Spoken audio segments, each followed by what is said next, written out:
Bismillahirrahmanirrahim. Assalamualaikum warahmatullahi wabarakatuh. Selamat sejahtera bersama dengan saya, Cikgu Najah binti Abdul Rahman untuk subjek sejarah tingkatan 1 pada hari ini. Kita akan pergi kepada sambungan yang hari itu. Okey, ini adalah bahagian 2. 7.2 Tamadun Cina. Okey, hari itu kita dah tengok pengenalan tamadun Cina, kita tengok lokasi tamadun Cina. Okey, kita dah tahu dah lokasi dia dekat mana. Untuk hari ini kita akan pergi kepada perkembangan tamadun Cina. Okey, untuk perkembangan tamadun Cina ni saya bahagikan kepada dua. Yang pertama adalah dinasti Qing dan yang kedua adalah dinasti Han. Kita pergi dahulu kepada dinasti Qing. Okey, ni saya tolak dulu ke sini. Okey, sebelum tu buku teks kamu buka surat 146. Okey, muka surat yang sama dengan yang hari itu juga 146. Okey, dinasti Qing. Kerajaan paling utama di China semasa pemerintahan Raja Zheng. Okey, nama raja dia adalah Raja Zheng dan memakai gelaran Maharaja Xi Huangdi. Okey, Maharaja Xi Huangdi ni adalah maharaja yang agung pada ketika itu. Okey, kenapa dia agung? Kejap lagi kita tengok.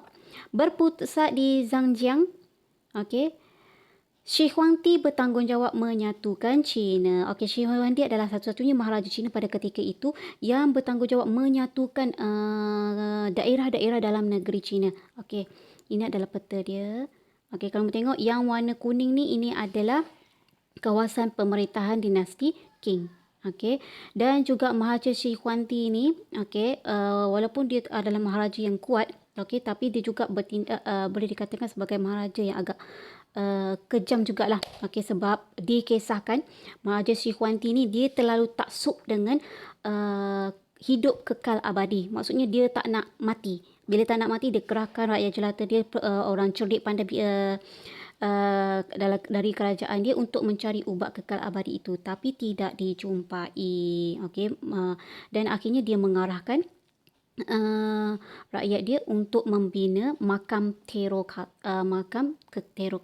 Okey, makam dia kamu boleh tengok kalau macam dalam cerita Jackie Chan pun ada.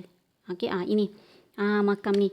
Okey, makam ni adalah real dan sekarang ni pun memang masih ada makam ini, tapi sebahagiannya telah runtuh akibat daripada pemberontakan semasa nak menggulingkan kerajaan Shi Huangdi tu. Okey, jadi dibina makam ni untuk melambangkan bahawa keagungan kerajaan dia pada ketika itu. Tapi jurutera yang telah membina ni dia telah bunuh supaya rahsia makam ini tersimpan. Dan makam ini pun dijumpai secara tidak sengaja oleh petani pada ketika itu yang menggali perigi nak cari air.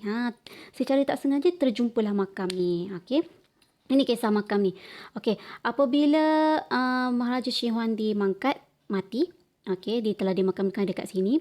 Okey, dan akhirnya tubuh kerajaan yang baru iaitu dinasti Han. Okey, kalau masa kamu ingat dinasti ni maksudnya kalau bapa dia raja, dia akan wariskan kepada anak dia. Anak dia akan wariskan kepada cucu dia. Cucu dia akan wariskan kepada cicit dia. Itu maksudnya dinasti, keturunan. Memang itu adalah keturunan raja. Okey, itu dinasti. Tapi dekat sini Maharaja Qing ini tidak mewariskan pewaris yang berkelayakan untuk memegang jawatan sebagai maharaja pada ketika itu. Dan juga berlaku perpecahan. Okey, mulanya dia telah satukan China ni, tapi akhirnya berlaku perpecahan, pergolakan menyebabkan Maharaja Qing ini tumbang. Dinasti ini tumbang dan tubuhnya dinasti yang baru iaitu dinasti Han. Maksudnya keluarga Han pula yang memerintah China pada ketika itu. Okey. Habis dinasti Qing ni, kita pergi kepada dinasti Han.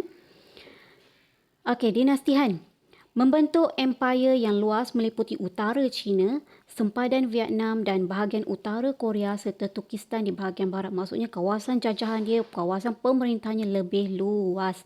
Okey, tengok kat sini. Okey, ni. Okey, ini yang dinasti Qing tadi. Okey, yang warna kuning ni adalah kawasan cacahan dinasti Qing tadi, Maharaja Shi Huangdi tadi. Okey, ini kawasan cacahan dia. Tapi bila dinasti Han, okey, dia menjadi lebih besar. Ni yang warna apa ni? Warna coklat-coklat, warna orange-orange. Ini adalah dinasti Han. Okey. Ini adalah tembok besar China. Masa dinasti Han pun dia dah sambung tembok besar China menjadi lebih panjang. Okey, ini tembok besar China semasa zaman dinasti Qing. Kecil lagi, hanya dibina separuh saja, tak sempat siap. Okey, jadi disambung oleh dinasti Han, tembok besar Cina tu. Okey, itu kawasan dia. Kamu boleh tengok ini yang dinasti Qing dan bawah ni adalah dinasti Han. Yang warna kuning ni jajahan dinasti Qing, yang warna orange ni adalah jajahan dinasti Han, lebih besar. Okey, kita kembali kepada yang tadi. Okey, diasaskan oleh Liu Bang. Nama raja dia adalah Liu Bang dan memakai gelaran Maharaja Kaozu. Berlaku peningkatan perdagangan semasa pemerintahan Maharaja Han Wudi. Okey, nama raja dia adalah Han Wudi. Membuka laluan sutera. Okey, laluan sutera pernah dengar?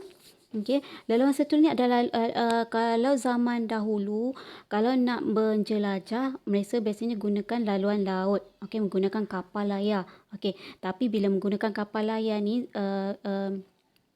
lambat sebab mereka menggunakan angin. Okey, macam saya bagi contoh, kalau angin, okey, contoh, okey, ini kan, ini kapal layar. Kalau ada angin, dia bolehlah berlayar. Tapi kalau ada angin, okey, maksudnya dia bolehlah bergerak. Tapi kalau dah tak ada angin, tak bergerak lah maksudnya. Okey, jadi kat sini kalau menggunakan kapal layar tu adalah jarak dia jauh. Tapi kalau menggunakan jalan darat, ni laluan sutera ni dia lebih dekat. Okey, kita tengok kat sini. Dia menghubungkan antara okey ni. Ni, ini laluan sutera. Okey, menghubungkan antara China sampai ke Konstantinopel. Ni Empire Rome. Rome kita dah pergi hari tu kan. Okey, dia menghubungkan. Kalau menggunakan jalan laut, okey, maksudnya mereka akan lalu kat sini. Ni daripada sini sampai ke Tanah Melayu bawah ni, sampai ke India, sampai ke Arab, okey, sampai ke ni, tembus dekat Damsyik dekat sini, baru sampai ke Konstantinopel ataupun Rome. Jauh. Okey, tapi bila adanya pembukaan laluan sutera ini, warna merah ini, menyebabkan laluan itu menjadi semakin singkat. Tetapi laluan sutera ini sangat bahaya sebab dipenuhi dengan lanun. Okey, banyak pot-pot lanun dekat sini. Okey, maksudnya kadang-kadang pergi tak balik sebab dah mati kena bunuh dengan lanun. Itu bahayanya lah laluan suteranya. Tapi yang bagusnya laluan sutera ni, ia memendekkan jarak antara timur dan barat. Okey, maksudnya perdagangan akan lebih rancak sebab menjimatkan masa. Kalau guna kapal layar, masa dia panjang. Okey, itu laluan sutera. Okey, bawah sekali kita tengok dekat sini lah. Okey. Tadi dia kata pembukaan laluan sutera. Okey, pelaksanaan sistem peperiksaan perkhidmatan awam. Okey, semasa pemerintahan dinasti Han juga dia telah memperkenalkan sistem peperiksaan awam. Maksudnya sesiapa yang nak menjawat jawatan kerajaan mesti masuk periksa dulu. Okey, kena menduduki peperiksaan dulu baru boleh pegang jawatan tersebut. Okey, sebab tu dinasti Han sangat mementingkan tentang pendidikan. Okey, macam dekat sinilah saya bagi. Okey, kita ulang balik yang hari tu. Okey ni, pendidikan menjadi asas penting dalam kemajuan yang dicapai sehingga menjadi tamadun teragung di dunia. Okey, pencetus kepada peperiksaan. Maksudnya yang kamu tengah duduki sekarang ni, SPM ke, PMR ke, PT3 ke. Okey, pencetus kepada peperiksaan ini untuk menilai, okey, itu adalah daripada tamadun Cina. Okey, itu untuk hari ini. Okey, dah habis dah. Okey, dah habis. Okey, itu sahaja untuk hari ini. Apa yang perlu kamu buat? Okey, kamu perlu screenshot yang ni. Okey, salin saja dalam buku kamu. Okey, nak melintang ke, menegak ke, terpulang sebab nota ni kecil saja, sikit saja, tak banyak. Okey, jangan lupa tulis hari, tulis tarikh. Okey, dan hantar kepada saya. Itu saja untuk hari ini. Screenshot yang ni. Kalau tak nampak, nanti kamu boleh play balik video ni. Lepas tu, kamu boleh tengok balik. Okey, kamu akan nampak tulisan-tulisan dia kat sini. Okey, itu saja. Bye. Sekian. Terima kasih.